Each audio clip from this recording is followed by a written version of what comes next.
نیت ایک ہے.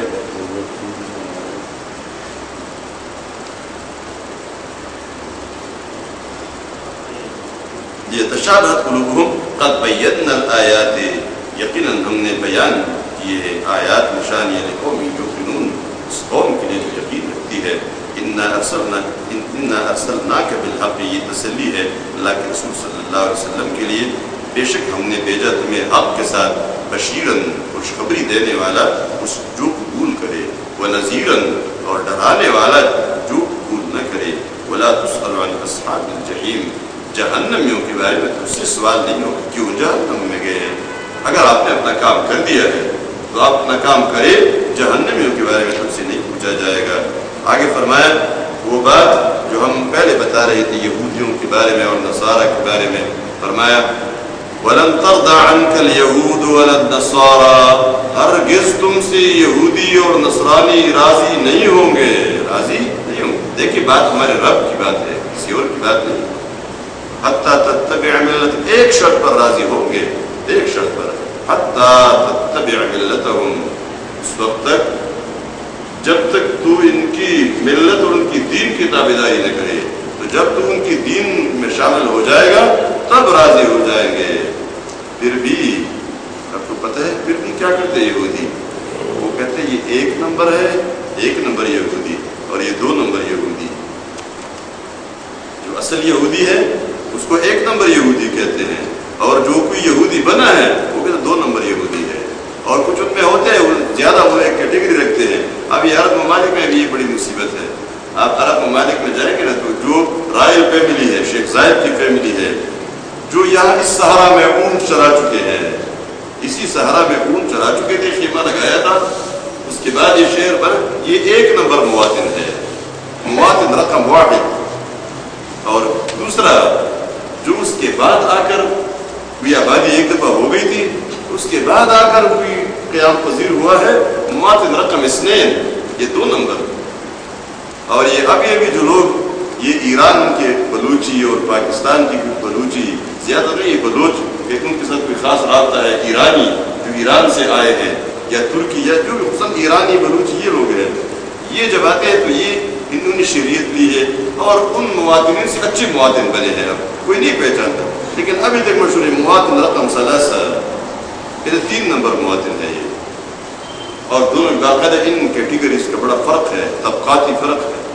اگر کوئی ایک شخص سوڈانی ہے، وہ پولیس میں ہے اور مواطن ہے، لیکن وہ سوڈانی ہے، آ کر یہاں لوکل بنا ہے، شہریت دی ہے، تو کیا ایک دفعہ ایسا ہوا کہ ابو ظبی میں پولیس نے اشارہ دیا گاڑی، اس نے کوئی غلطی کی، تو جو ہی اس نے اشارہ دیا تو اس کو سائڈ پر گاڑی کھڑی کرنی چاہیے تاکہ وہ پولیس والا سے کیا کہتا ہے.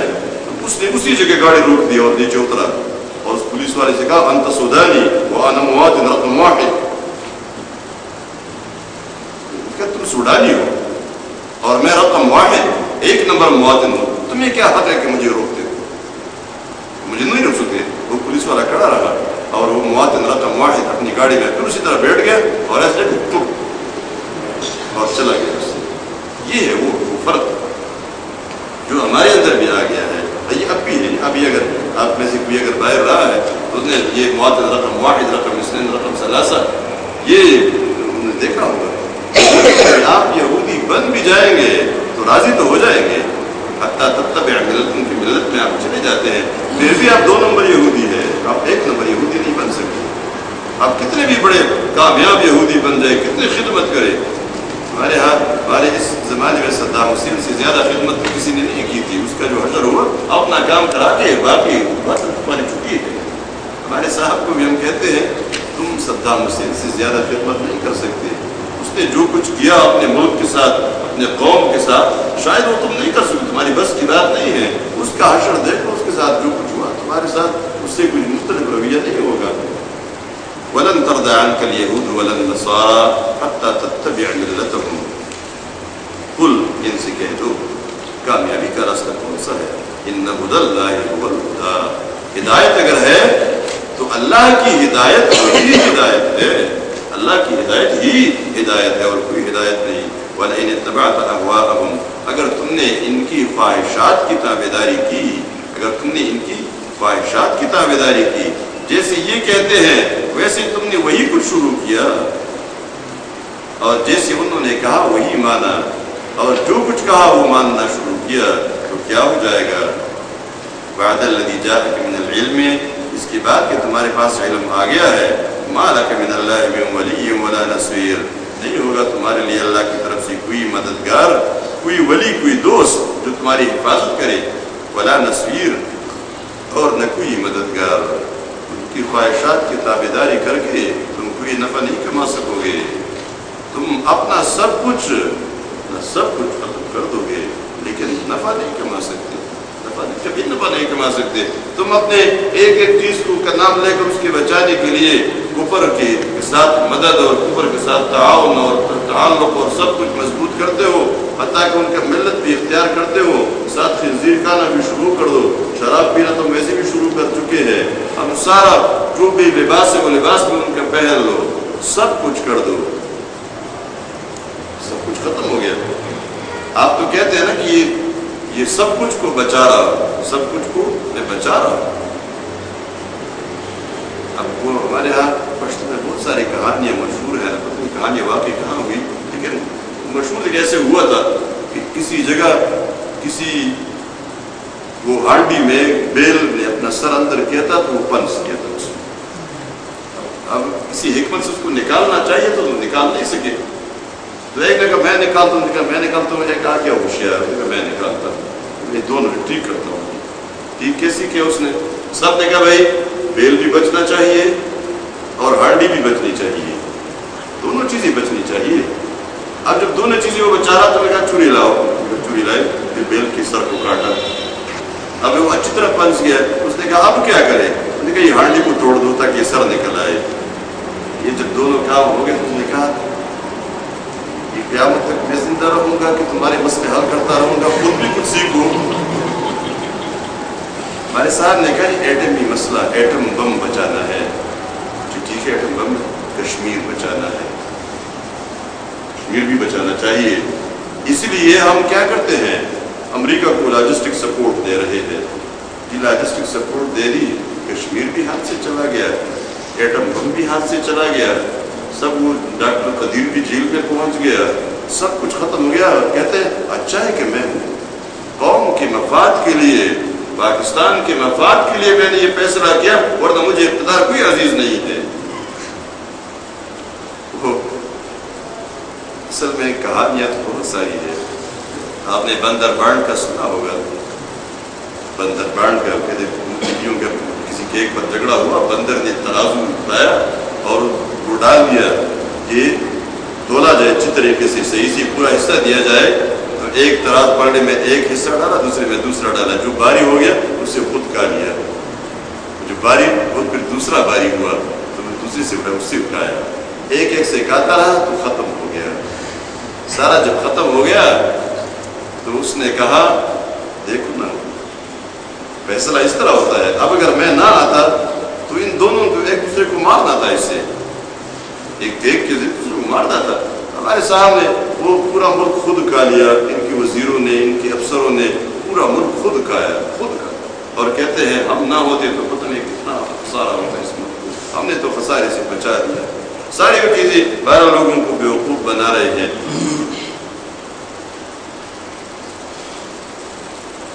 فرمایا اللہ نے وَلَئِنِ اتَّبَعْتَ أَهْوَاءَهُمْ بَعْدَ الَّذِي جَاءَكَ مِنَ الْعِلْمِ مَا لَكَ مِنَ اللَّهِ مِنْ وَلِيٍّ وَلَا نَصِيرٍ۔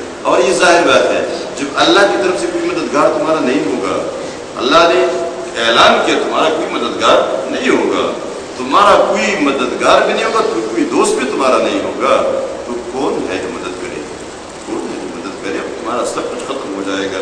الذین آتیناہم الکتاب، وہ لوگ جن کو ہم نے کتاب دی ہے، یتلونہ، تورات مراد ہے اس کتاب سے، یتلونہ، وہ اس کتاب کو پڑھتے ہیں، تورات کی تلاوت کرتے ہیں، حق کا تلاوت ہی جیسے اس کے پڑھنے کا حق ہے۔ اور حق کیسے ہے؟ قرآن کریم کے بارے میں اور تمام کتابوں کے بارے میں یہ ہے، نبی کریم صلی اللہ علیہ وسلم نے یہاں اس آیت کی روشنی میں بھی فرمایا ایک بات کو، یہ فرمایا والذی نفسی بیدہ ان حق تلاوتہ ان یحل حلالہ ویحرم حرامہ۔ حق تلاوت یہ ہے کہ اس کے حلال کو حلال سمجھو اور اس کے حرام کو حرام سمجھو۔ کوئی کتاب کی تلاوت کرتا ہے، حلال کو حلال نہیں سمجھتا اور حرام کو حرام نہیں سمجھتا، بلکہ حلال کو حرام سمجھا ہے اور حرام کو حلال سمجھا ہے۔ اب ظاہر بات ہے یہ ایمان تو نہیں ہے۔ قرآن کریم کے بارے میں بھی نبی کریم صلی اللہ علیہ وسلم نے فرمایا ما آمن بالقرآن من استحل محارمہ، وہ شخص قرآن پر ایمان نہیں لایا، قرآن پر ایمان نہیں لایا جس نے اس کے حرام کو حلال سمجھا۔ شراب حرام کیا ہے یا نہیں؟ جس نے حلال سمجھا یہ پینا شروع کیا، یہ قرآن پر ایمان نہیں رکھتا، جھوٹ بولتا ہے۔ چوری کو حلال کیا، سود کو حلال سمجھا، رشوت کو حلال سمجھا، جو قرآن نے حرام کیا ہے، اب یہ شخص مومن نہیں ہے۔ اولئک، یہ لوگ جو حق تلاوت ادا کرتے ہیں یہی لوگ ہیں، اولئک یؤمنون بہ، یہی وہ لوگ ہیں جو اس پر ایمان لاتے ہیں۔ اب دیکھیں یہاں کون ہے؟ یہ عبداللہ ابن سلام اور اس کے ساتھی۔ تورات کو پڑھا، تورات کو پڑھا، سمجھا، حق تلاوت ادا کیا، تو جب اللہ کے رسول صلی اللہ علیہ وسلم کے چہرے مبارک پر نظر پڑی، قباء کے اندر عبداللہ ابن سلام دیکھنے کے لیے آئے۔ اہل کتاب میں سے تھے، یہود میں سے تھے۔ سنا کہ رسول اللہ صلی اللہ علیہ وسلم آخری پیغمبر کا دعویٰ کرنے والے قباء میں پہنچ چکے ہیں، تو قباء میں تشریف لائے اور ایسے چہرے کو دیکھا، اور جو ہی چہرے پر نظر پڑی تو فوراً کہا یہ چہرہ کسی جھوٹے آدمی کا چہرہ نہیں ہو سکتا، یہ چہرہ کسی جھوٹے آدمی کا چہرہ نہیں ہو سکتا، یہ سچے آدمی کا چہرہ ہے، یہ واقعی اللہ کے پیغمبر ہے۔ اور بعد میں کسی نے پوچھا کہ قرآن کریم میں تو ایک بات آئی ہے، بعد میں آئے گی، کہ یہ لوگ اس پیغمبر کو پہچانتے ہیں جیسے یہ اپنی اولاد اپنے بچوں کو پہچانتے ہیں۔ تو کسی نے پوچھا عبداللہ ابن سلام سے کہ کیا یہ بات سچ ہے، ٹھیک ہے؟ اللہ نے جو فرمائی ہے کہ یہ لوگ اس پیغمبر کو اس طرح پہچانتے ہیں جیسے کس کو پہچانتے ہیں؟ اپنے بچوں کو پہچانتے ہیں۔ تو عبداللہ ابن سلام نے جواب دیا کہ ہاں یہ بالکل ٹھیک ہے، کہ بلکہ اس سے آگے بات کہتا ہوں میں، مجھے اپنے بچے کے بارے میں تو شک ہو سکتا ہے، ممکن ہے اس کی ماں نے چوری کی ہو، لیکن اس پیغمبر کے بارے میں مجھے شک نہیں ہے، یہ چہرہ کذاب کا چہرہ نہیں، جھوٹے کا چہرہ نہیں۔ تو اللہ نے فرمایا اولئک یؤمنون بہ، جس نے تورات کو صحیح طریقے سے پڑھا، حق تلاوت ادا کیا، اس پر ایمان لایا، وہ لوگ اس پیغمبر پر، اس قرآن پر ایمان لاتے ہیں۔ ومن یکفر بہ، اور جس نے اس کا انکار کیا، اولئک هم الخاسرون، یہی لوگ خسارہ پانے والے ہیں، خسارہ اٹھانے والے۔ یا بنی اسرائیل اذکروا، اے بنی اسرائیل یاد کرو نعمتی التی، میری وہ نعمت انعمت علیکم جو میں نے تم پر کی ہے، وانی فضلتکم علی العالمین، اور میں نے تمہیں فضیلت دی تھی تمام مخلوقات اور اس زمانے کی۔ واتقوا یوما لا تجزی نفس عن نفس شیئا، اور ڈرو اس دن کے عذاب سے، لا تجزی نفس عن نفس شیئا، کہ کوئی کسی کے کام نہیں آئے گا کچھ بھی، شیئا کچھ بھی، ولا یقبل منها عدل، اور نہ ان سے کوئی تحفہ قبول کیا جائے گا، کوئی فدیہ، ولا تنفعها شفاعۃ، نہ ان کو کوئی سفارش کوئی فائدہ دے گی، ولا هم ينصرون، اور نہ ان کی مدد ہوگی۔ یہ آیت گزر چکی ہے پہلے۔ وَإِذِ ابْتَلَىٰ إِبْرَاهِيمَ رَبُّهُ بِكَلِمَاتٍ فَأَتَمَّهُنَّ قَالَ إِنِّي جَاعِلُكَ لِلنَّاسِ إِمَامًا، یہ اس آیت تک بنی اسرائیل کی یہ ساری تفسیر اور ساری بحث مکمل ہو گئی، اور ان لوگوں کو جو کچھ کہنا تھا، جو نصیحت کرنی تھی، جو تنبیہ کرنی تھی، جو وعدے یاد دلانے تھے، بنی اسرائیل کی کرتوت ان کے باپ دادوں کے، اور ان سے عبرت لے کر ان کو ایمان کی دعوت دینا، یہ سارا کچھ مکمل ہو گیا۔ آگے ابراہیم علیہ السلام کے بارے میں یہ جو بات شروع ہو رہی ہے، اور یہ تفصیل بار بار قرآن کریم میں آ رہی ہے، اس لیے کہ مشرکین مکہ بھی ابراہیم علیہ السلام کو اپنا پیشوا مانتے تھے اور کہتے ہیں ہم ملت ابراہیمی پر ہے۔ تو ذرا سنو ملت ابراہیمی میں کیا ہے۔ وَإِذِ ابْتَلَىٰ إِبْرَاهِيمَ رَبُّهُ بِكَلِمَاتٍ فَأَتَمَّهُنَّ قَالَ إِنِّي جَاعِلُكَ لِلنَّاسِ إِمَامًا قَالَ وَمِن ذُرِّيَّتِي قَالَ لَا يَنَالُ عَهْدِ الظَّالِمِينَ، اور یاد کرو وہ وقت جب آزمایا تھا ابراہیم علیہ السلام کو ربہ، اس کے رب نے، یہاں احتیاط کر دی ہے قراءت میں، تلاوت میں، یہاں مفعول پہلے ہے اور فاعل بعد میں آیا ہوا ہے۔ تو اس وجہ سے مسئلہ ہوتا ہے کہ یہ ایسا نہ کرے کہ ابراہیم اور ربہ کا کہہ دے تو معاملہ بہت بدل جاتا ہے، معنی بدل جاتا ہے۔ مراد تو یہ ہے کہ اللہ نے اس کے ابراہیم پر، ابراہیم کے رب نے آزمائش کی، بعد میں مطلب ہے کہ ابراہیم نے رب پر نعوذ باللہ آزمائش کی، اس کا امتحان لیا، تو معنی غلط ہو جاتا ہے۔ اس لیے یہاں آپ احتیاط کریں۔ کبھی کبھار تو ایسا ہوتا ہے کہ جب کسی جگہ کی حساسیت کا پتہ نہیں ہوتا تو ٹھیک پڑا جاتا ہے، جب حساسیت کا پتہ چل جاتا ہے تو اس ادھر پھر غلطیاں ہو جاتی ہے، آدمی لرز جاتا ہے۔ لیکن آپ کو معلوم ہونا چاہیے کہ ایک جگہ میں کوئی شخص کسی بیل سے روز گزرا کرتا تھا، بیل باندھا ہوتا، بڑا سینگ کو والا بیل تھا، تو یہ روز ڈرتا تھا کہ یہ کہیں مجھے سینگ نہ مارے۔ روز مطلب ایک شخص ڈیوٹی پر جا رہا ہے اور اس راستے میں بیل ہے، تو روز روز اس غم سے ڈر ڈر کے گزرتا تھا۔ ایک دن وہ کہتے ہیں اس نے خود اس کے اوپر چلاک لگائی اور اس کا وہ سینگ تھا وہ پیٹ کے اندر چلا گیا، تو اسپتال پہنچ گیا، لوگ کی عیادت کی ہے کہ بھئی یہ کیا ہوا؟ اس نے کہا کچھ بھی نہیں ہوا، جو کچھ ہوا بہت اچھا ہوا۔ اس نے کہا کیوں اچھا ہوا؟ کہتے ہیں یہ میرے روز کا غم ختم ہوا، روز یہی غم تھا کہ یہ مجھے مارے گا، آخر کار میں نے خود اس کے اوپر چلاک لگا دی تو یہ غم ختم ہوا۔ اب یہ کہ کہیں ایسا نہ ہو کہ یہاں آپ کو کوئی مصیبت کوئی مشکل پیش آئے، لیکن اللہ کو معلوم ہونا چاہیے کہ یہاں معنی کیا ہے اور کہ یہ بدلے گا تو پھر کیا ہوگا، طالب علم ہے۔ بکلمات، چند کلمات سے مراد چند احکام ہے، چند اوامر، چند احکام تھے، کچھ حکم دیے گئے تھے، آزمایا گیا تھا ان سے، اور فَأَتَمَّهُنَّ، یہ تمام کے تمام اس نے پورے کر دی، تمام کے تمام اس نے پورے کر دی، کامیاب ہو، پاس ہو۔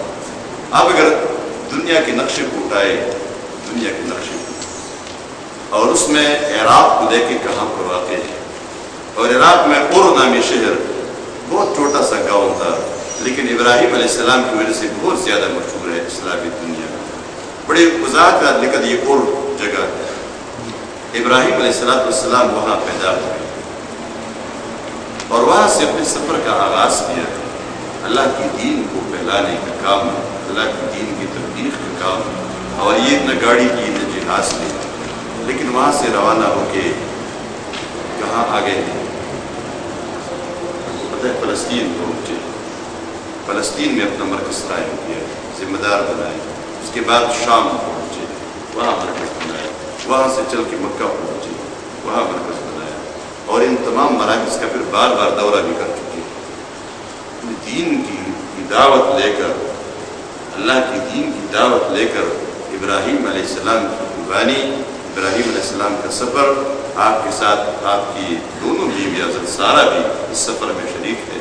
سب سے زیادہ جو مقام وہ ہاجرہ کا ہے، ہاجرہ بھی اس سفر میں شریک ہے، اور بار بار ان مراکز میں دورے کرنا، ان مراکز میں جانا، یہ ایک کام تھا۔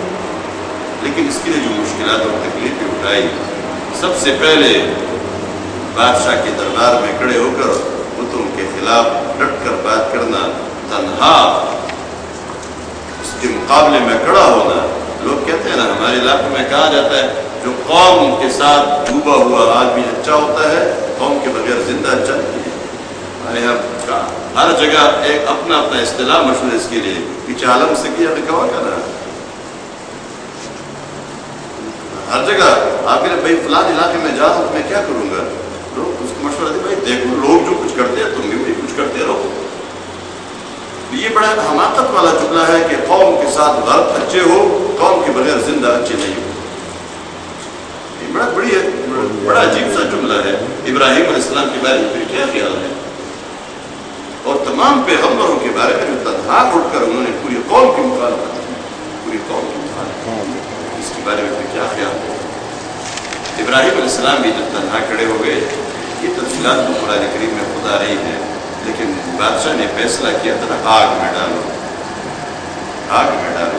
یہاں ایک آزمائش، آگ میں ڈالنے کی آزمائش معمولی آزمائش نہیں ہے، اور آگ جلائی گئی، ابراہیم علیہ السلام کو بلایا گیا اور آپ کے کپڑے اتارے گئے اور کسی منجنیر میں اپنے کس چیز میں بٹھا کر آگ کے علاوہ کے اندر پھینک دیا گیا۔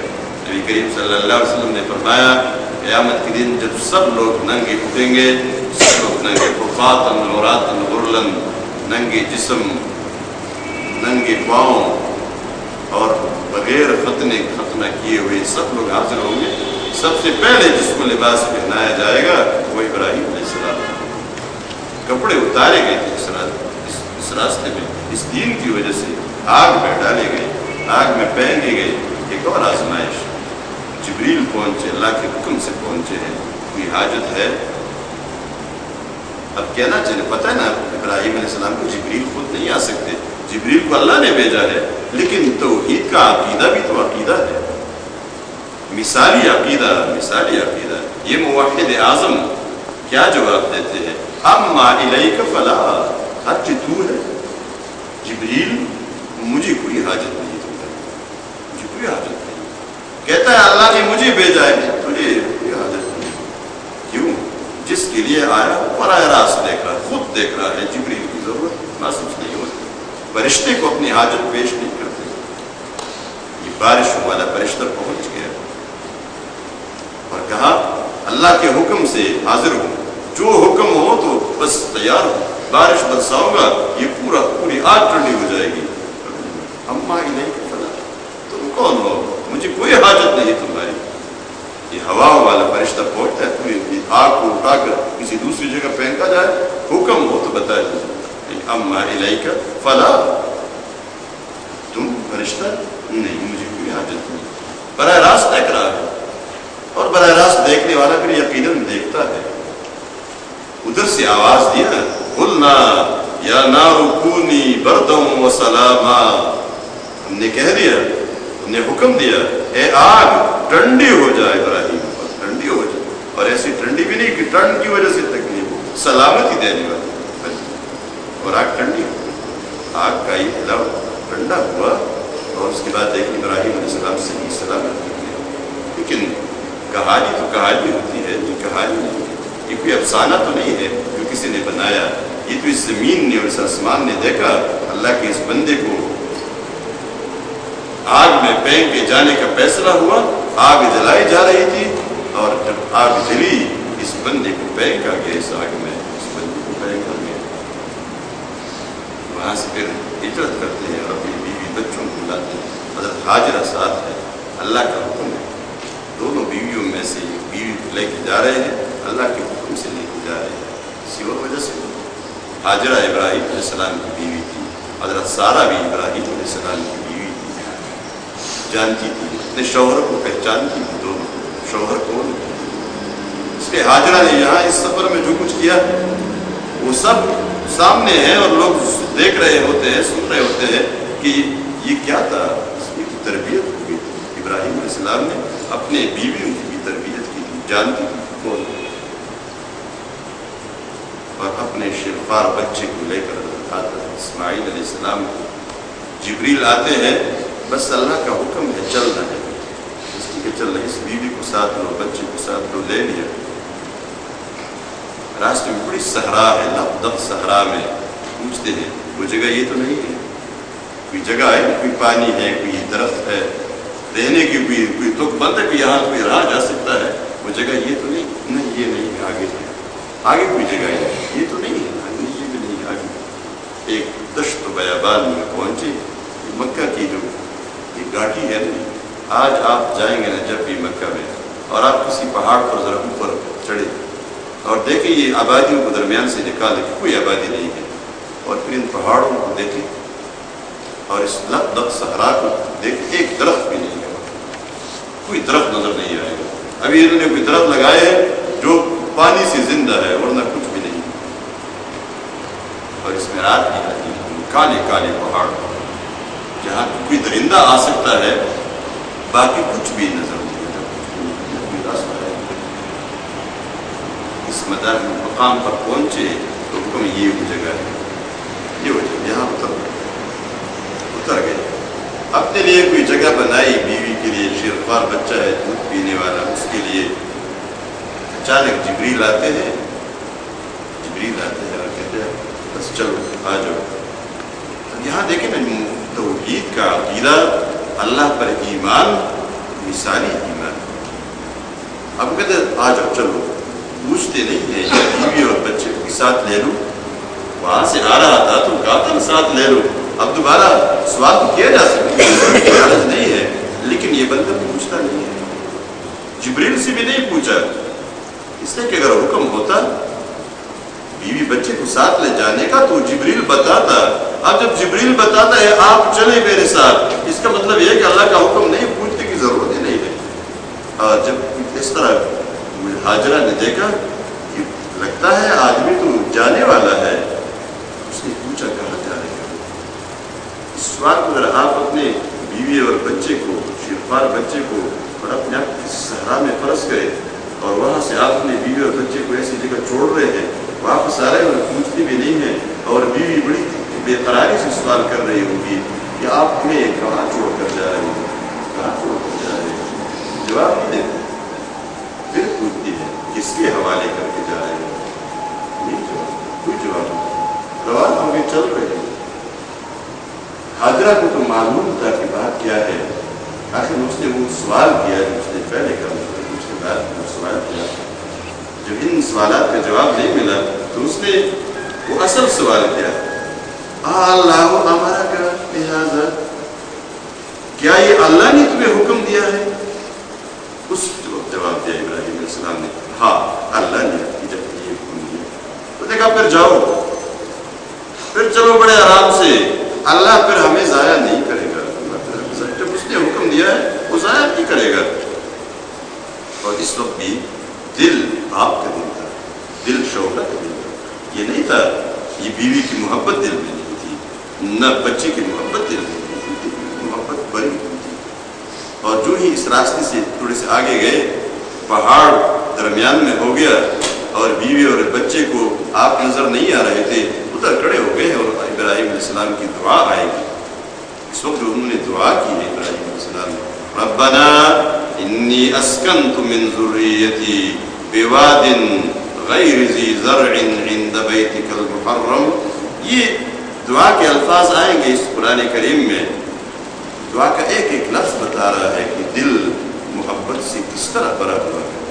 لیکن یہ محبت وہ محبت نہیں جس پہ اللہ کی محبت قربان ہو جائے، یہ محبت اللہ کی محبت سے قربان ہو چکی ہے. اے میرے رب، تو جانتا ہے کہ میں نے اپنی بیوی اور اپنے بچوں کو، اپنے اہل و عیال کو ایک بے آب و گیا میدان میں چھوڑ دیا، بے آب و گیا میدان میں چھوڑ دیا. لیکن تیرے گھر کے پاس، تیرے محترم گھر کے پاس اور آگے مطلب کی دعا کی.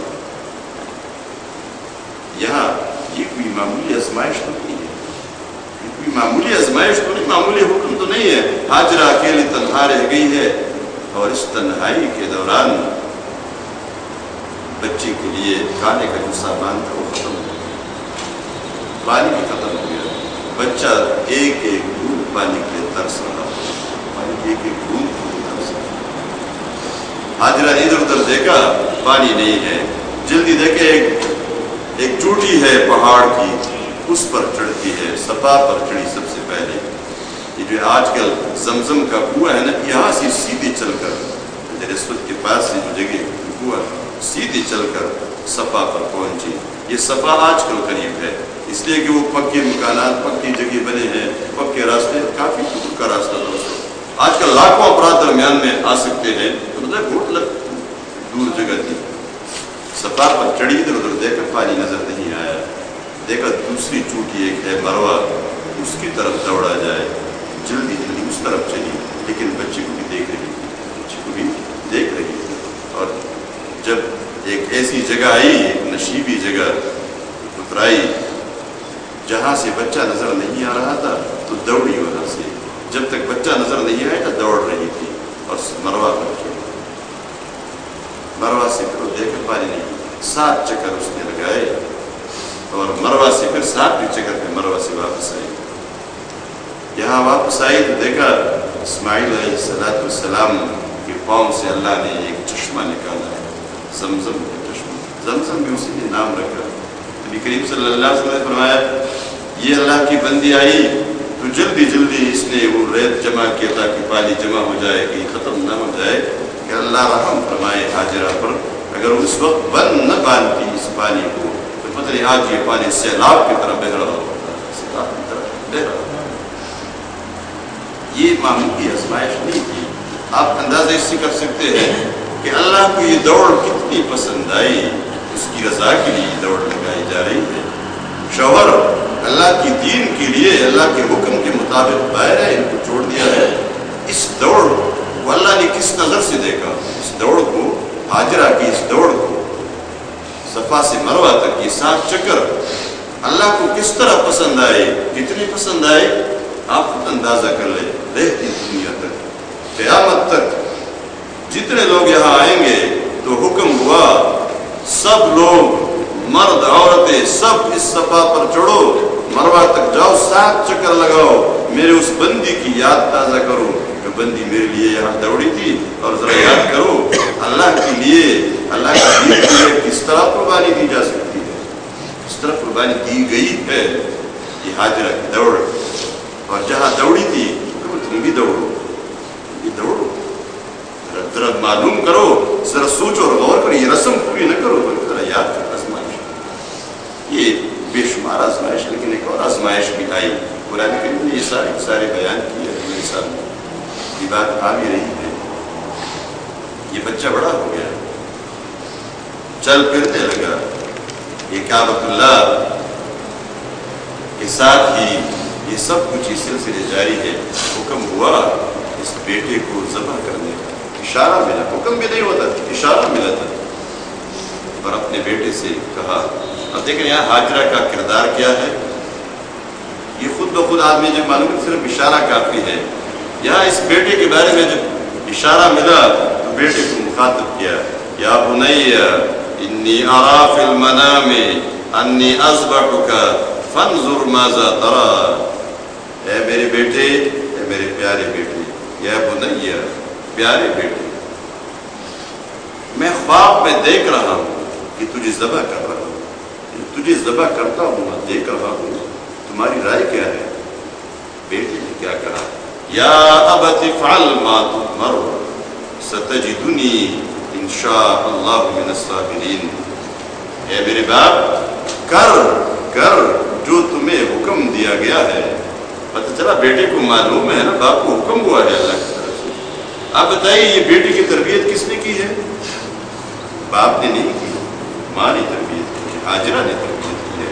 باپ کو باہر ہے، گھر کے اندر ماں نے اس کو سمجھایا ہے، تیرا باپ پیغمبر ہے، یہ سارے سلسلے ماں نے سمجھائے ہیں کہ ذبح ہونے کے لیے تیار ہو جاتے، یا ابت افعل ما تؤمر، اور باپ نے چوری لی ہوئی ہے، بیٹے کو ساتھ لیا ہوا ہے، مینا کی طرف نکل رہے ہیں، بیٹے کو بھی پتا ہے میں نے ذبح ہونا ہے، باپ کو بھی پتا ہے میں نے بیٹے کو ذبح کرنا ہے، اور جا کے منہ کے بل بیٹے کو بٹھایا، منہ کے بل بٹھایا، آگ کی بند کر دی اور چوری پیر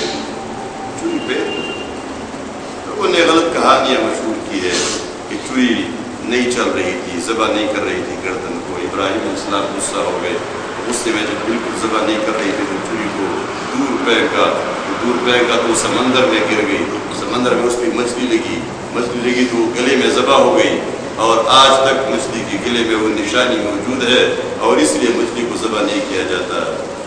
اس کو پتہ نہیں ہے کہ ذبح کرنے کی وجہ کیا ہے، سبب کیا ہے، کیوں ذبح ہوتا ہے، اور مچھلی میں وہ سبب موجود نہیں ہے، اس لیے اس کو ذبح نہیں کیا جاتا، اس کی ضرورت نہیں ہے، خون نکلنے کی ضرورت ہی نہیں ہے مچھلی میں، اس لیے اس کو ذبح نہیں کیا جاتا۔ یہ ابراہیم علیہ السلام کی چوری کی وجہ سے نہیں ہے، یہاں بات تو دوسری ہے۔ فلما اسلما وتلہ للجبین، یہ جو الفاظ آتے ہیں، جب یہ دونوں تابعدار ہو گئے اور منہ کے بل لٹایا اور چوری پیر دی، گردن کاٹا، گردن کو بالکل کاٹا، سر کو الگ کر دیا، ہاتھ یہ ذبح کر دیا، چوری نے کام کر دیا۔ آگ کی گولی تو سامنے ایک مینڈا، ایک دمبا ذبح ہوا پڑا ہے، اسماعیل علیہ السلام زندہ کھڑے ہیں سامنے۔ کیسی ہوا؟ پاؤں سے کس نے نکالا، کس نے دمبا لا کے سامنے رکھ دیا، پتہ بھی نہیں چلا، لیکن اس نے تو بیٹے کو ذبح کیا تھا۔ اور یہاں جو ہی آنکھ کی کھلی اور دیکھا بیٹا تو زندہ کھڑا ہے، خوش نہیں ہوئے، اللہ نے جو آواز دی ہے اس موقع پر، اس سے معلوم ہوتا ہے، ان الفاظ سے معلوم ہوتا ہے جو اس وقت یا ابراہیم قد صدقت الرؤیا وکذالک نجزی المحسنین، یہ جو الفاظ ہے اس آواز کے، معلوم تھا ابراہیم علیہ السلام بڑے پریشان ہو گئے اور قریب جلدی اٹھ کے اس دمبے کو دور پھینک کر اٹھ کے اپنے بیٹے کو دوبارہ پکڑ لے اور ذبح کرنا شروع نہ کر دے۔ اس طرح اندازہ ہوتا ہے اس بے قراری کی کیفیت میں اللہ نے آواز دی، وَنَادَيْنَاهُ أَن يَا إِبْرَاهِيمُ قَدْ صَدَّقْتَ الرُّؤْيَا وَكَذَلِكَ نَجْزِي الْمُحْسِنِينَ، ہم نے اس موقع پر اسے آواز دی، اے ابراہیم تم نے خواب کو سچا کر دکھایا، جو تمہیں دکھایا گیا تھا، جو اشارہ ملا تھا، اشارہ ٹھیک آپ نے عملی کر دیا، ذبح تو نہیں کیا تھا نا، ذبح کرتا ہوا دیکھ رہے تھے، تو آپ نے بھی وہ سارا کچھ کر دیا، خواب سچا ہو گیا۔ اور ہم اپنے بندوں کو اسی طرح بدلہ دیتے ہیں، بیٹے کو ذبح کرا تو نہیں تھا، آزمائش مقصود کی، آزمائش ہو گئی، آزمائش ہو گئی، فَأَتَمَّهُنَّ، ان آزمائشوں میں پوری اترے تو فرمایا قال انی جاعلک للناس اماما، اب میں تمہیں لوگوں کے لیے پیشوا بنا رہا ہوں، امامت کے حقدار تم ہو، امامت کے حقدار اب تم ہو، ان آزمائشوں میں کامیاب ہو کر اب تم امامت کے حقدار ہو۔ قال ومن ذریتی، اب یہاں یہ دیکھنا ہے امامت کا حقدار کون ہوتا ہے؟ جو اس روش پہ چل رہا ہو، اس طریقے پہ چل رہا ہو، دین کو سمجھ رہا ہو، دین کو سمجھ رہا ہو اور پھر اس پر عمل بھی کر رہا ہو۔ ہمارے زمانے میں تو سب کچھ بدل گیا ہے، جو لوگ دین کو سمجھتے ہیں وہ نااہل ہو جاتے ہیں، دین کو سمجھنے والے نااہل ہے اور جو نااہل ہے وہ اہل ہو گئے ہیں۔ اس جہان میں ایسا شعر ہے، اس جہان میں سب کچھ الٹا نظر آتا ہے، مجنون نظر آتی ہے، لیلا نظر آتا ہے، معاملہ ہو گیا ہے۔ جو دین کو سمجھنے والے، دین کے لیے تڑپنے والے، دین کے لیے قربانی دینے والے، دین کی دعوت اور تبلیغ کرنے والے، اسلام کا قانون سمجھنے والے، وہ نااہل ہے، اس لیے کہ اسلام کی کوئی رمق، کوئی معمولی چنگاری بھی ہماری پارلیمنٹ میں نہ پہنچ سکی۔ کتنے لوگوں کو یہاں علماء کو نااہل قرار دیا گیا، اس لیے کہ ان کے پاس مدرسے کی ڈگری ہے۔ یہ بڑا جرم ہے جو انہوں نے کیا ہے کہ مدرسے کی ڈگری جس کے پاس ہے وہ نااہل ہے، اس سے بڑا ظلم، اس سے بڑا کفر اور کیا ہو سکتا ہے؟ اللہ نے فرمایا یہ امامت کے حقدار ابراہیم علیہ السلام۔ آگے فرمایا ابراہیم علیہ السلام کو فوراً یاد آیا، اولاد بھی یاد آئی۔ قال ومن ذریتی، یعنی یہ وعدہ میری اولاد کے ساتھ بھی ہوگا۔ قال لا ینال عہد الظالمین، اللہ نے فرمایا نہیں، میرا وعدہ ظالموں کے ساتھ نہیں، میری اولاد ظالموں کے ساتھ نہیں۔ وَإِذْ جَعَلْنَا الْبَيْتَ مَثَابَةً لِلنَّاسِ، اور یاد کرو وقت جب ہم نے اس گھر کو، کعبہ کو بنایا مَثَابَةً لِلنَّاسِ، مرکزی توحید بنایا، جائے ثواب مرکزی توحید بنایا، للناس لوگوں کے لیے، وَأَمْنًا اور امن کا مرکز بنایا، اور ہم نے حکم دیا وَاتَّخِذُوا مِن مَقَامِ إِبْرَاهِيمَ مُصَلًّى، اور بناؤ مقام ابراہیم کو، ابراہیم علیہ السلام جہاں کھڑے ہو گئے تھے اس جگہ کو تم بھی جائے نماز بنا لو، اس جگہ کو تم بھی جائے نماز بنا لو۔ وہ تو ایک مقام پر وہاں کھڑے ہو گئے تھے، بہت سارے لوگ جمع ہو گئے، تو وہاں بھی یہ ساری جگہ مقام ابراہیم ہے، نماز پڑھو،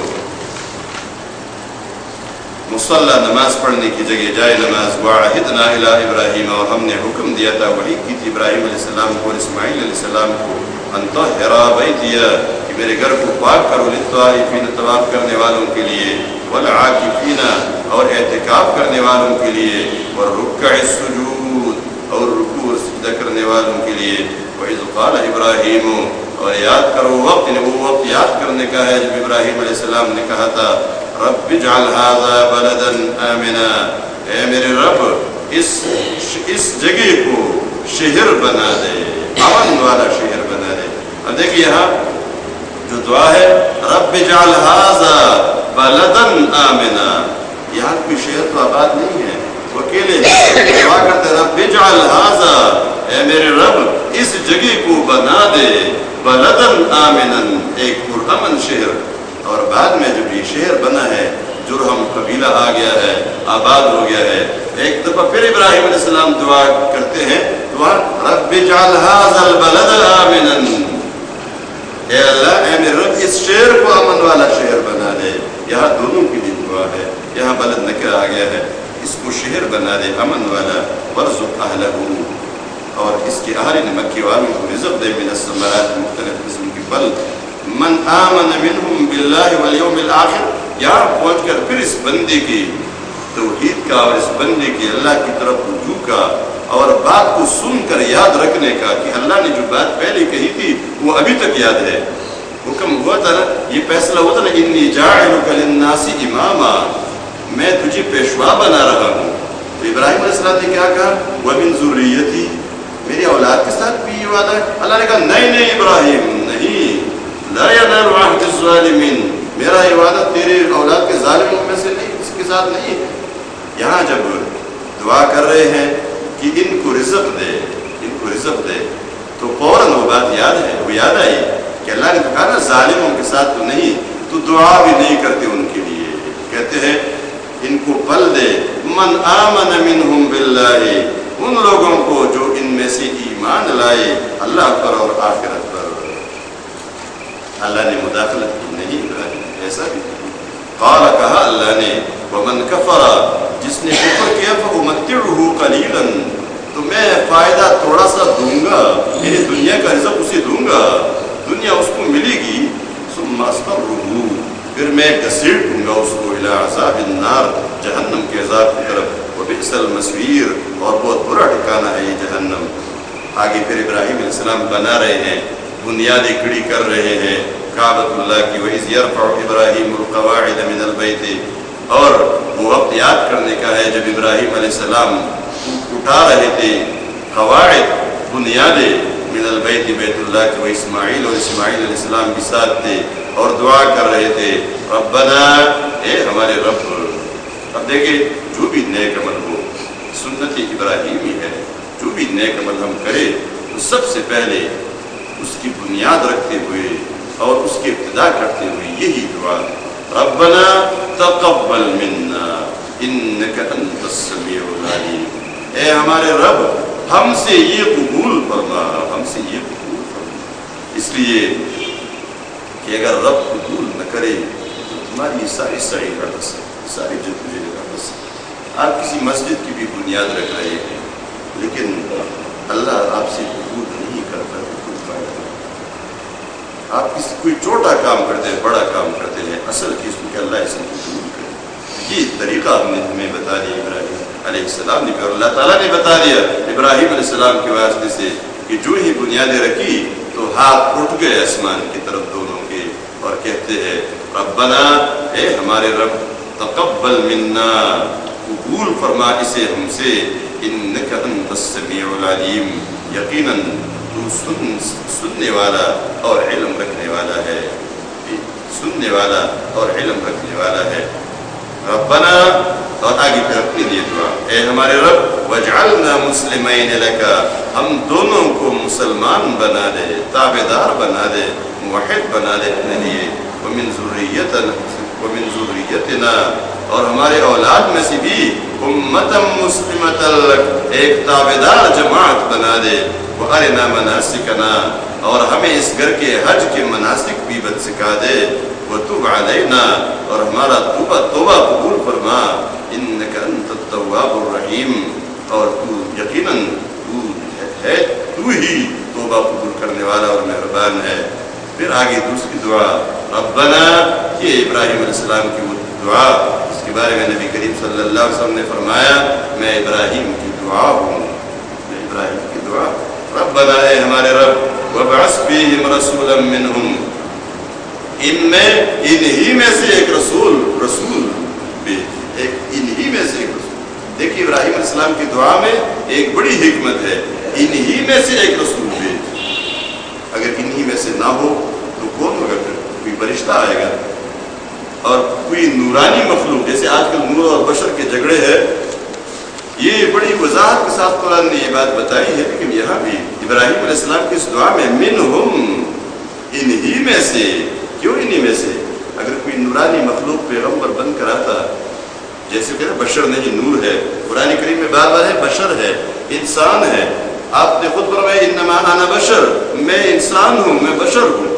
اگر آپ بشر نہ ہوتے اور آ کے ہمیں کہتے بھئی جنگ کرو، تمہیں تو کوئی مار نہیں سکتا، نورانی مخلوق ہو، تمہیں بھوک نہیں لگتی، تمہیں پیاس نہیں لگتی، تمہارا کوئی گھر نہیں ہے، تمہارے بچے نہیں ہیں، تمہارے کوئی کھیتی نہیں ہے جس میں فصل ابھی تیار ہو، ہمیں کہتے ہو تبوک کے لیے نکلو، فصلیں تیار چھوڑ دو، ہم تو نہیں چھوڑ سکتے، تمہارا تو کوئی غم نہیں، تم جاؤ لڑو۔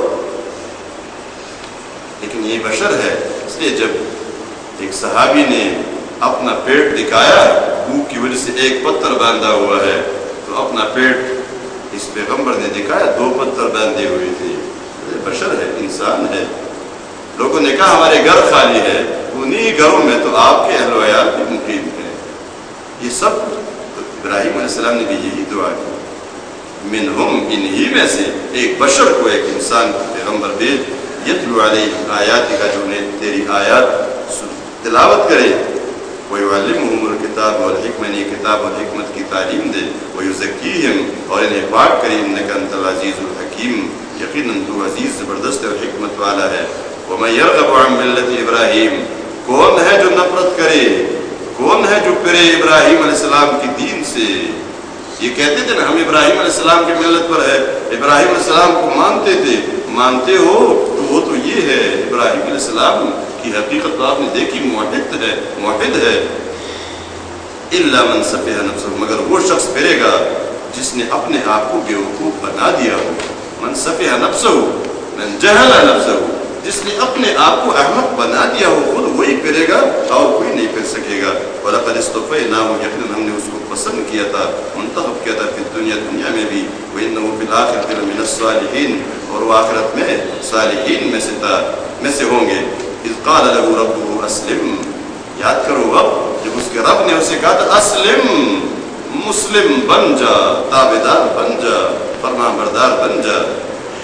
قال اسلمت لرب العالمین، قالت، اس نے فوراً کہا اسلمت، میں تو تابعدار ہوں، اور کیوں نہیں ہوں گا، لرب العالمین، رب العالمین کا پہلے سے تابعدار ہوں، پہلے سے سب کچھ حوالے کر دیا ہے، جب رب العالمین ہے تو کیوں تابعدار نہیں ہوں گا۔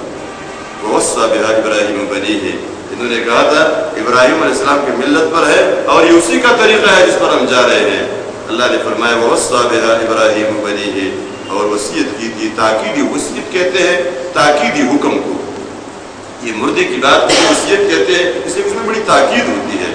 تاکیدی حکم دیا تھا ابراہیم علیہ السلام نے اپنے اولاد کو، اور یعقوب علیہ السلام نے بھی حکم دیا تھا، یا بنی، وہ حکم کیا تھا، یا بنی، اے میرے بیٹو، ان اللہ اصطفیٰ، یعنی ابراہیم علیہ السلام بھی اپنے بچوں کو، اور یعقوب علیہ السلام بھی ان کے باپ ہے، بنی اسرائیل کے باپ تو یعقوب علیہ السلام ہے، تو یعقوب علیہ السلام نے بھی یہ کہتے ہیں یہودیت تو یعقوب علیہ السلام نے ہمیں حکم دیا تھا۔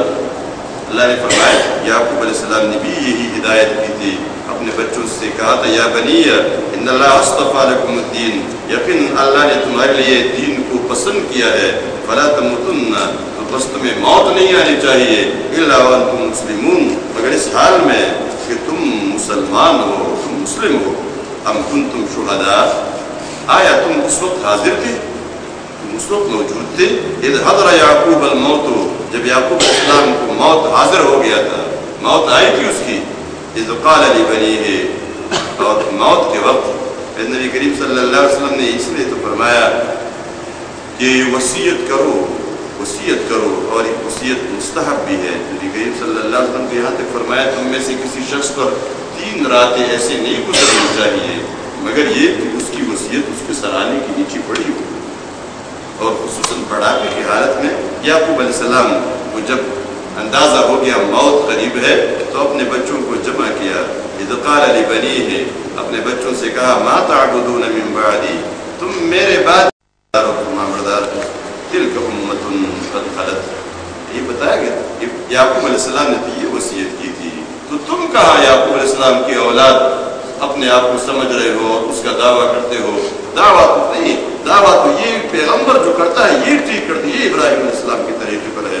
تلک امۃ، یہ ایک جماعت ہے، قد خلت گزری ہے، لہا ما کسبت، اس کے لیے وہ کچھ ہے، یعنی اجر ان اعمال کا ہے جو انہوں نے کیے تھے، ولکم ما کسبتم، اور تمہارے لیے وہ کچھ ہے جو تم نے کیے ہے، ولا تسألون، اور تم سے پوچھا نہیں جائے گا، عما کانوا یعملون، جو کچھ وہ کرتے تھے وقالوا یہ کہہ رہے تھے کونوا ہودن و نصارا یہودی بن جاؤ یا نصرانی بن جاؤ تہتدوا تو ہدایت پاؤ گے قل ان سے کہہ دو بل ملت ابراہیم حنیفا بلکہ دین تو ابراہیم علیہ السلام کا ہے حنیفا جو یکسو تھا یکسو ایک کو کہتے ہیں فارسی میں اور سو طرف کو یک طرف والا یعنی ایک اللہ کی طرف مائل باقی تمام خداؤں کو چھوڑ کر ایک اللہ کی طرف مائل ہونے والا وما كان من المشرکین وہ تو مشرک نہیں تھے تم کیسے کہتے ہو یہ شرک کی تعریف ابراہیم علیہ السلام نے دی قولوا آمنا کہہ دو ہم ایمان لائے ہیں باللہ اللہ پر وما انزل الینا اور جو کچھ ہماری طرف نازل ہوا ہے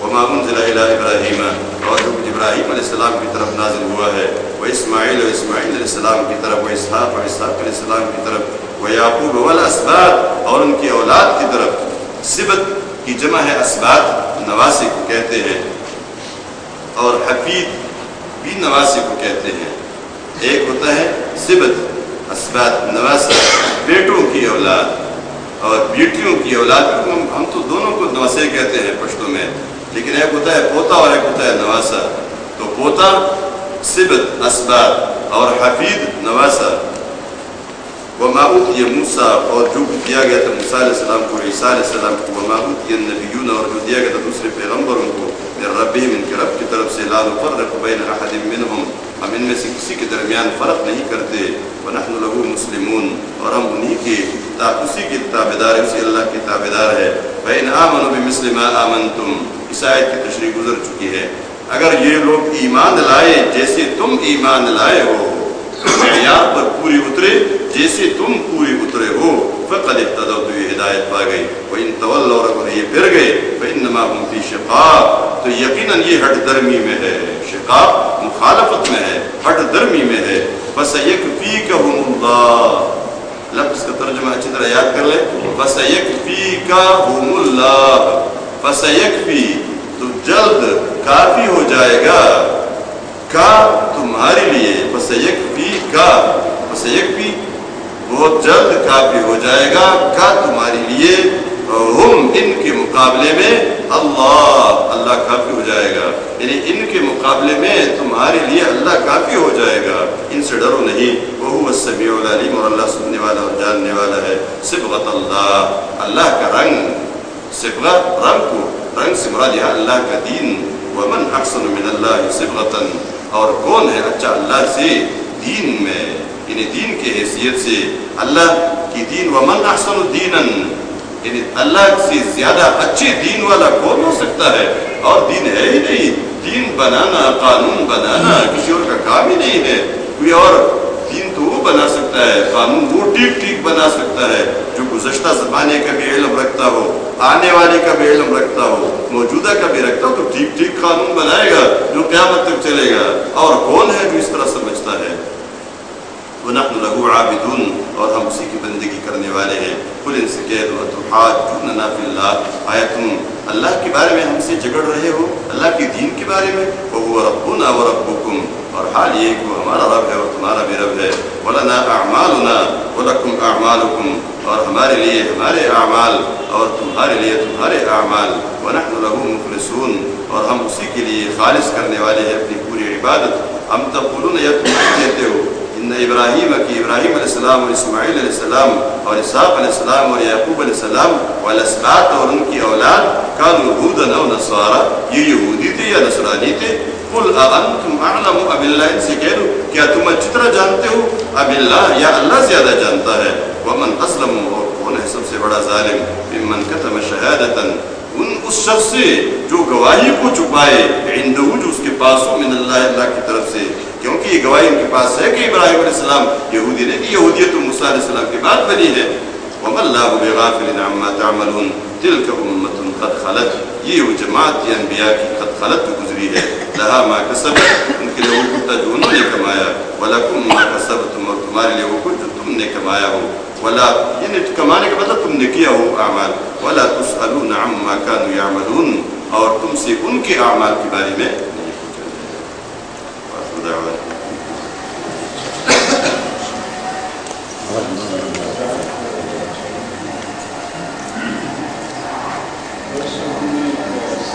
کتاب میں پڑھا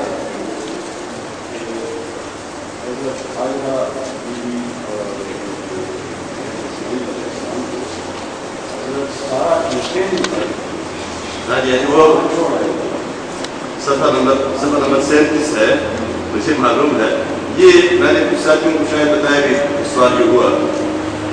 میں خود اس کتاب میں بہت پرانے زمانے میں پتہ نہیں کتنے سال پہلے پڑھ رہا تھا، تو بھی یہ چیز آئی تھی، اور اس کے سوائے اس کا کوئی اور جواب نہیں ہے کہ بڑے لوگوں کی بڑی غلطی.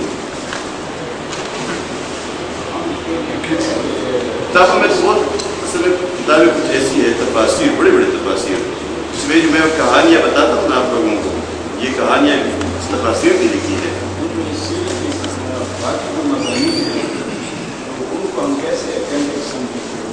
والمغرب يهدي من يشاء إلى صراط مستقيم رب اشرح لي صدري ويسر لي أمري واحلل عقدة من لساني يفقهوا قولي. اللهم صل على سيدنا محمد وعلى آل سيدنا محمد كما صليت على سيدنا إبراهيم وعلى آل سيدنا إبراهيم إنك حميد مجيد. اس سے پہلے تحویل قبلہ کے بارے میں تمہید گزر چکی ہے، اور اس سے بنیادی جو مقصد ہے تمہید سے بھی، اور ابھی جو یہ حکم ہے اور تحویل قبلہ کا جو سلسلہ رہا ہے کہ نبی کریم صلی اللہ علیہ وسلم مکہ مکرمہ میں بیت اللہ شریف کی طرف نماز پڑھا کرتے تھے. مدینہ منورہ ہجرت کرنے کے بعد بیت المقدس کی طرف نماز پڑھنے لگے، اور 15-16 مہینے کے بعد پھر حکم آیا کہ دوبارہ کعبے کی طرف نماز پڑھا کرو. اس میں بنیادی حکمت کیا تھی وہ یہاں بیان بھی کی جا رہی ہے، اور تمہید میں بھی یہ بات گزر چکی تھی کہ اللہ تبارک و تعالی کسی ایک جانب میں، کسی ایک طرف میں محصور نہیں ہے کہ اس طرف اللہ ہے اور اس طرف اللہ نہیں ہے. بنیادی طور پر قبلے کا تعین، قبلے کا مقرر کرنا، وہ تو صرف ہماری عبادت کی یکسوئی کے لیے ہے. اگر ہم یہ نہ کرتے تو پتہ نہیں کون کس طرف نماز پڑھے گا، اور پتہ نہیں کیا خیالات ہوں گے، کس طرح وہ یکسوئی نہیں آ سکتی کہ اللہ کی بندگی پر یہ لوگ متحد اور متفق ہو اور یکسوئی آ جائے. اور بندوں کا اتفاق اور اس امت کی وحدت بھی دین کے احکام پر مقصود ہے کہ یہ جمع ہو. ان کی وحدت کے جو ذرائع ہے، مثلا ہم سب کا اللہ ایک ہے، رسول ایک ہے، دین ایک ہے، انہی کی طرح ہمارے قبلے کو بھی ایک کر دیا گیا کہ ہم سب ایک اللہ کے بندے، اسی کی گھر کی طرف اس نے ہمارے لیے ایک جانب عبادت کے لیے مخصوص کیا، اسی کی طرف منہ کر کے نماز پڑھو، اور یہ جس طرح اس کا حکم ہے اسی طرح ہم اس پر عمل کریں گے. اس سے ہمارے عبادت میں یکسوئی آتی ہے، اتحاد امت کا ایک درس ہے اس میں. ورنہ اللہ کے لیے کوئی جانب خاص نہیں ہے کہ اللہ اس طرف ہے تو اس کی طرف منہ کر کے نماز پڑھی جائے، اور دوسری طرف نہیں ہے کہ اس کی طرف منہ کر کے نماز نہ پڑھی جائے.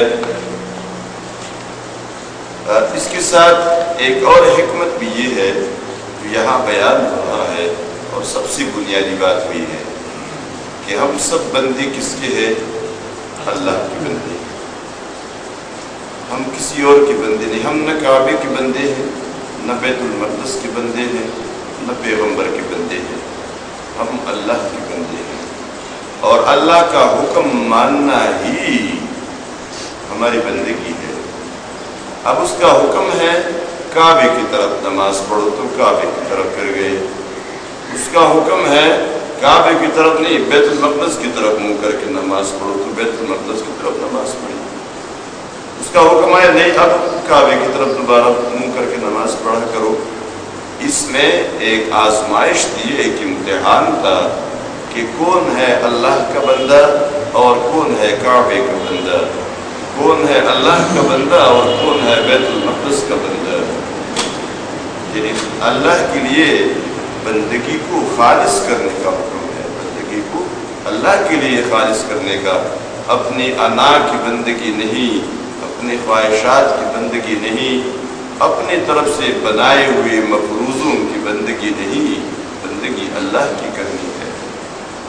لیے یہ تحویل قبلہ کے اندر جو یہ احکام ہے، ابھی یہاں سے باقاعدہ تحویل قبلہ کا جو حکم آیا تھا وہ بیان ہے۔ سیقول السفہاء، کہیں گے بہت جلد کہیں گے یہ بے وقوف، سفہاء سفیہ کی جمع ہے بے وقوف لوگ، من الناس لوگوں میں سے، کیا کہیں گے؟ ما ولاہم عن قبلتہم التی کانوا علیہا، ما ولاہم کس چیز نے پیر دیا، عن قبلتہم التی ان کی اس قبلے سے، کانوا علیہا کہ یہ لوگ اس پر تھے، یعنی اس کی طرف نماز پڑھا کرتے تھے بیت المقدس سے، ان کی ہجرت کے بعد آپ بیت المقدس کی طرف نماز پڑھا کرتے تھے، تو اب یہ لوگ کہیں گے کس چیز نے پیر دیا ان کو؟ قل ان سے کہہ دو للہ المشرق والمغرب، یہ وہ حاکمانہ جواب ہے، حاکمانہ جواب، شاہی فرمان، بس اللہ کے لیے ہے مشرق اور مغرب، جس طرف وہ چاہتا ہے تمہیں پیر دیتا ہے، یہ اس کی مرضی ہے، وہ بادشاہ ہے، جس طرح وہ حکم دیتا ہے، مشرق بھی اس کا ہے، مغرب بھی اس کا ہے، شمال بھی اس کا ہے اور جنوب بھی اس کا ہے، جدھر وہ چاہے تم نے منہ پھیرتا ہے۔ یہدی من یشاء الی صراط مستقیم، وہ ہدایت کرتا ہے جسے وہ چاہتا ہے سیدھے راستے کی طرف۔ وَكَذَلِكَ جَعَلْنَاكُمْ أُمَّةً وَسَطًا، اور اسی طرح یعنی جس طرح ہم نے تمہاری رہنمائی کی ہے قبلہ ابراہیم کی طرف، جس طرح ہم نے قبلہ ابراہیم کی طرف تمہاری رہنمائی کی ہے، حکایت میں قبلہ بدل دیا ہے، کعبے کو قبلہ بنا دیا ہے، اسی طرح ہم نے تمہیں بھی امت وسط بنا دیا ہے، گویا بنی اسرائیل کی امامت کی منصب سے معزولی کا اعلان ہے، اب امت وسط تمہیں بنایا جا رہا ہے، جیسے تمہارا قبلہ بیت المقدس سے بدل کر کعبہ کر دیا گیا ہے، اسی طرح تمہیں بھی امت وسط بنا دیا گیا ہے۔ امت وسط سے مراد بہترین امت، خیر امت، عادل امت، امامت اور پیشوائی کا حقدار امت بنا دیا گیا ہے، اور ان کو اس منصب سے اب معزول کر دیا گیا ہے۔ شہادت علی الناس کی ذمہ داری اب تمہیں سونپی جا رہی ہے، یہ ڈیوٹی اور یہ ذمہ داری اب تمہارے حوالے کی جا رہی ہے۔ لِتَكُونُوا شُهَدَاءَ عَلَى النَّاسِ، تاکہ تم لوگوں پر گواہ بن جاؤ قیامت کے دن۔ وَيَكُونَ الرَّسُولُ عَلَيْكُمْ شَهِيدًا، اور رسول تم پر گواہ بن جائے۔ یہاں شہداء علی الناس کہ تم لوگوں پر گواہ ہو جاؤ، اور یہ گواہی اس طرح ہوگی کہ رسول نے ہمیں وہ ساری بات پہنچائی تھی، اور ہم نے رسول کی پہنچائی ہوئی بات کو ان لوگوں تک پہنچا دیا تھا، اس کی گواہ۔ ایک روایت اس میں یہ بھی ہے کہ امتی محمد صلی اللہ علیہ وسلم بقیہ انبیاء کی امتوں پر بھی گواہی دے گی کہ ان کے انبیاء نے ان کو وہ دعوت جو اللہ نے دی تھی وہ پہنچائی تھی۔ یہ امت یہ سوال کریں گے کہ تمہیں کیا پتا ہے، تم کہاں تھے اس وقت، بہت بعد میں آئے تھے۔ یہ امت اقرار کرے گی اور اس بات کی گواہی دے گی کہ ہمیں ہمارے پیغمبر نے یہ بات بتا دی تھی، اور وہ سچے تھے اس بات میں کہ تمام پیغمبروں نے اپنی دعوت صحیح طریقے سے ٹھیک اپنے امتوں کو پہنچائی تھی، اس لیے ہم اپنے پیغمبر کے کہنے کے مطابق، اس کے فرمان کے مطابق یہ گواہی دیتے ہیں کہ تمام پیغمبروں نے اپنی بات، اپنی دعوت ٹھیک پہنچائی تھی، اور پیغمبر نے جو کچھ ہم تک پہنچایا ہم نے دوسروں تک پہنچانا ہے، اس کی بھی امت گواہ ہوگی۔ وَيَكُونَ الرَّسُولُ عَلَيْكُمْ شَهِيدًا، اور یہ پیغمبر حضرت محمد صلی اللہ علیہ وسلم یہ قیامت کے دن تم پر گواہی دیں گے کہ تم لوگ ٹھیک امت وسط تھے اور اس سے انحراف نہیں کیا تھا، پیغمبر نے بھی یہ گواہی دینی ہے۔ وَمَا جَعَلْنَا الْقِبْلَةَ الَّتِي كُنْتَ عَلَيْهَا إِلَّا لِنَعْلَمَ مَن يَتَّبِعُ الرَّسُولَ مِمَّن يَنقَلِبُ عَلَى عَقِبَيْهِ، یہاں وہ حکیمانہ جواب دیا جا رہا ہے، حکیمانہ جواب، حکمت سمجھائی جا رہی ہے کہ حکمت کیا تھی۔ ایک تو تحویل قبلہ کے بارے میں لوگوں نے سوال کیا، بس تم خاموش ہو جاؤ، یہ اللہ کی مرضی ہے۔ کسی دفتر میں اگر کوئی آفیسر کوئی آرڈر دیتا ہے کہ یہ کام اب ایسے نہیں ایسے ہوگا، اور کوئی بیچ میں سوال کرے نیچے ماتحت لوگوں میں یہ کیوں، کہ تم یہ حق نہیں، بس تم خاموش ہو جاؤ، جیسے کہا جا رہا ہے ویسے کرو۔ لیکن بعد میں جب یہ کام کھلے اس کو بلائے اور سمجھے یہ اس وجہ سے نہیں کیا۔ یہاں حکیمانہ جواب بھی دیا جا رہا ہے، اور ظاہر بات ہے حاکمانہ جواب سے زیادہ حکیمانہ جواب سمجھنے کا ہوتا ہے، آدمی بات سمجھ لیتا ہے۔ لیکن یہاں اللہ تبارک و تعالیٰ دونوں جوابات دے رہا ہے کہ دونوں باتیں آپ کو سمجھانا بھی ٹھیک ہے، سمجھنا بھی ضروری ہوتا ہے کہ آدمی سمجھ جائے تو زیادہ شرح صدر کے ساتھ بات کو مان لیتا ہے۔ لیکن یہاں یہ بات بھی سمجھائی جا رہی ہے، اللہ کی تمام احکامات کو سمجھنا بھی تمہاری بس کی بات نہیں ہے۔ تو سب سے پہلے جو تم لوگ اللہ پر ایمان لائے ہو، اللہ پر ایمان لانے کا مقصد یہ ہے کہ تم نے بلا چون و چرا سب باتوں کو مان لیا ہے جو اللہ کی طرف سے تم تک پہنچی ہے۔ اب سمجھ میں آتی ہے نہیں آتی، آپ کا موڈ اس کے کرنے کے لیے بنتا ہے یا نہیں بنتا، لیکن ایمان لانے کے بعد تو اس بات کی گنجائش نہیں رہتی کہ میری سمجھ میں بات نہیں آئی۔ اکثر ہمارے لوگ کہتے ہیں، آپ نے بھی سنا ہوگا، یہ بات میری سمجھ میں نہیں آتی۔ اب مثلاً تعدد ازواج کا مسئلہ ہے کہ 4 بیویوں کی اجازت ہے، مجھے ایک شخص نے کہا بڑا تعلیم یافتہ آدمی، میری سمجھ میں بات نہیں آتی۔ کہ اتنے چھوٹے سے تم ہے کہ تو کہتا ہے میری سمجھ میں بات نہیں آتی، اس لیے میں نہیں مانتا۔ یقیناً ماننے کے بعد سمجھنے کی بھی کوشش کرو، سوال کرے کہ اس کی حکمت کیا ہے۔ آپ علماء سے بھی پوچھے، کتابیں بھی پڑھے اس جستجو میں کہ مجھے اس چیز کی حکمت سمجھ آ رہے۔ ممکن ہے بعض باتوں کی حکمتیں آپ کو کتابوں میں، تفسیروں میں، احادیث میں کبھی کبھی اللہ خود ایسا الہام کر دیتا ہے آدمی کو ملے، لیکن ماننے کے لیے یہ شرط لگانا کسی مومن کے لیے کہ میری سمجھ میں بات نہیں آتی، یہ بات غیر مسلم کے ساتھ تو سچتی ہے۔ ایک غیر مسلم ہے، ایمان نہیں لائے، وہ کہتے میری سمجھ میں نہیں آتی، مجھے سمجھاؤ، کوئی عقلی دلیل دو کہ میں سمجھ جاؤں، اس کی بات میں مان لوں گا، اس کو تو یہ بات سیکھ دیتی ہے اور بات تو بھی بنتا ہے۔ لیکن مومن کے لیے اس بات کی قطعاً گنجائش نہیں ہے، اس لیے کہ مومن تو ایمان لایا ہوا ہے، اس نے تو تسلیم کر لیا ہے کہ جو بھی حکم اللہ کی طرف سے آئے گا وہ سب کچھ بلا چن چرا من عن میں مانوں گا۔ اب اس کے بعد اس بات کی گنجائش نہیں رہتی نا کہ وہ کہ میری سمجھ میں نہیں آتا۔ یقیناً اللہ کی تمام احکام اور ان کی حکمت ہماری سمجھ میں نہیں آ سکتی، ہمارا علم بہت تھوڑا ہے، بہت تھوڑا ہے۔ کبھی کبھار تو ہم اپنے ادارے کے اندر، ایک جماعت کے اندر امیر ایک حکم دے رہا ہوتا ہے اور باقی لوگ اس کی حکمت کو نہیں سمجھ رہے ہوتے، ایک ہی طرح کے لوگ ہیں، ایک ہی صلاحیت کے لوگ ہیں، لیکن ایک صرف امیر ہے، زیادہ ذمہ دار ہے، تو اس کی سوچ زیادہ کام کر رہی ہوتی ہے، وہ ایک حکمت کو دیکھ رہا ہوتا ہے کہ اس میں یہ نقصان ہے، اب یہ بات بتانے کی بھی نہیں ہے، لیکن وہ حکم دے رہے ایسا کام یہ کر دو، یہ کام ایسے ہونا چاہیے۔